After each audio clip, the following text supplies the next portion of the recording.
Right.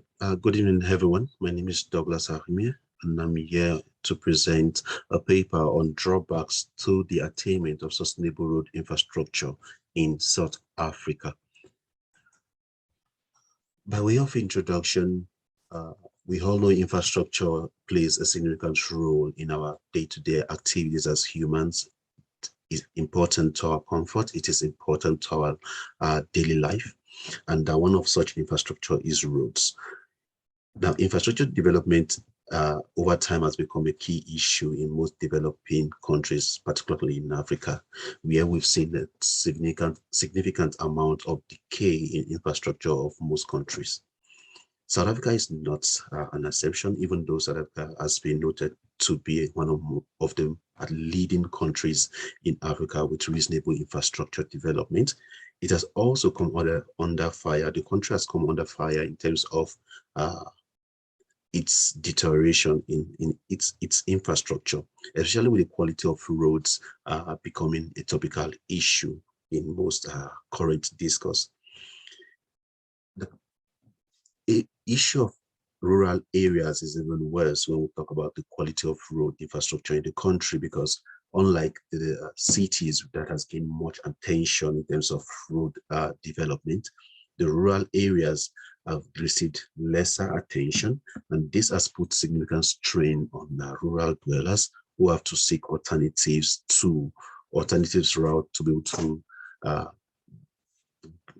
transport or their goods and their services to cities where they are needed. And these alternatives come with higher cost and higher strain on the sustainable living of these people. Although researches have continued to emerge on infrastructure delivery, especially in the areas of roads in different countries, including South Africa, the issue of deterioration of roads is still a common practice, and less attention is still even placed on rural areas. It is based on this notion that this study conducted a preliminary assessment of the causes of defective road infrastructure in South Africa using a province in South Africa called Limpopo as the case study. This is just to give us an insight into some of the nature of some of these rural roads, and it keeps deteriorating as the day goes, and understanding the causes of this deterioration can actually help to suggest possible solutions on how to improve the state of rural roads in the country. And to do that, we did a quick literature review to be able to see the different factors that could lead to road deterioration, and this was not assessed within the province where the study was conducted. Based on these variables assessed or derived from literature, a quantitative research design was adopted, where those variables were designed into a well-structured questionnaire that was administered on road dwellers and construction workers in Limpopo province using a convenience sampling approach. Based on that, because it's a preliminary study, 60 respondents were sampled for this particular study, and the data gathered from them were analyzed using percentage, exploratory factor analysis to regroup these variables, and Krobach alpha test to test the reliability of these variables gathered.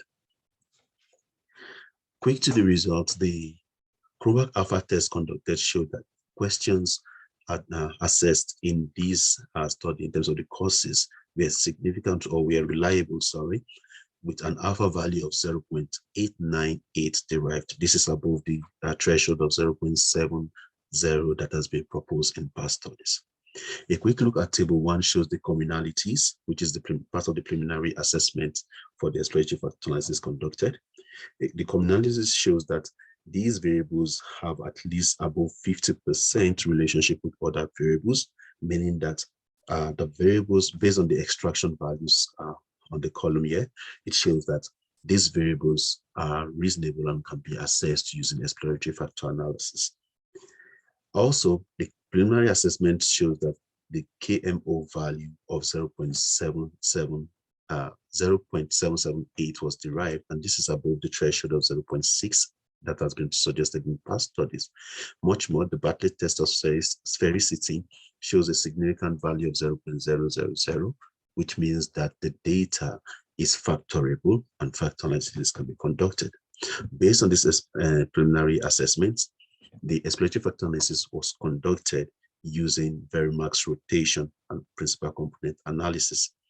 Based on this principal component analysis, the exploratory factor analysis rotated the variables assessed into 3 major groups, and these groups had an aging value of 1 and above, as seen in table 3. These 3 groups accounts for 67.3% of the total variance explained, which means that the causes of defective roads and unsustainable road infrastructure in rural areas in South Africa can be determined using 67% can be determined using the causes assessed in this particular study. Looking at the grouping of these variables, we can say that the drawbacks to the attainment of sustainable road infrastructure in rural areas in South Africa are government or municipality causes, construction and maintenance causes, as well as traffic and weather causes. The government and municipality causes accounts for the major impacts, and this is the federal government as a whole, the government as a whole, as well as heads in different provinces. They play a major factor on how those roads are delivered and how they are maintained, as well as the quality of these roads. Issues such as lack of capacity in the public sector, the lack of funds from municipalities, inadequate sanctions for road failure, poor road management skill, poorly formulated policies, as well as negligence by municipalities can create significant problem in terms of how the quality of roads in rural areas tend to turn out at the end of the day.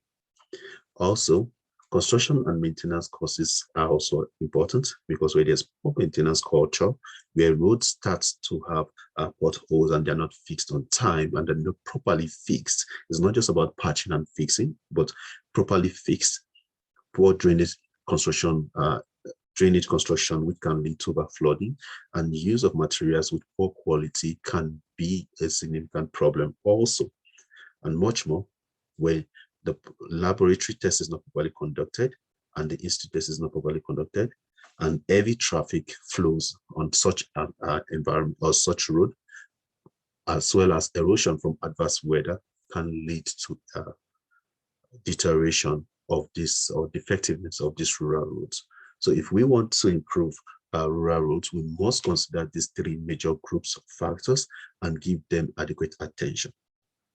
Now, based on these particular factors that have been identified, the study concludes that defective roads in rural areas are government, or the causes are government and municipalities related, construction and maintenance related, as well as traffic and weather related. Now, if roads projects are to improve and serve their intended purposes, the government and municipalities representatives must be willing to champion this cause. Now, this they can do through proper funding of road projects, creating capacity in the public sector, ensuring that the right set of people are in the right position. The people with knowledge on how these roads should be constructed should be put in the right position, not just giving positions to people based on the fact of they've been in service for a long time. Also ensuring that adequate sanctions for road failures are in place, where there is a reward and punishment system. Then contractors, we understand the need to effectively deliver their projects.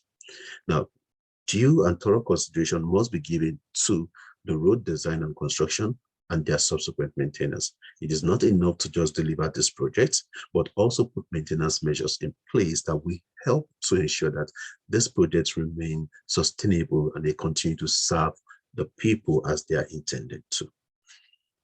It will not be enough to draw the conclusion for this study without identifying the limitations. And one of them is the fact that we cannot generalize the findings. Remember, I said it was a preliminary study and it was only conducted in a single province in the country.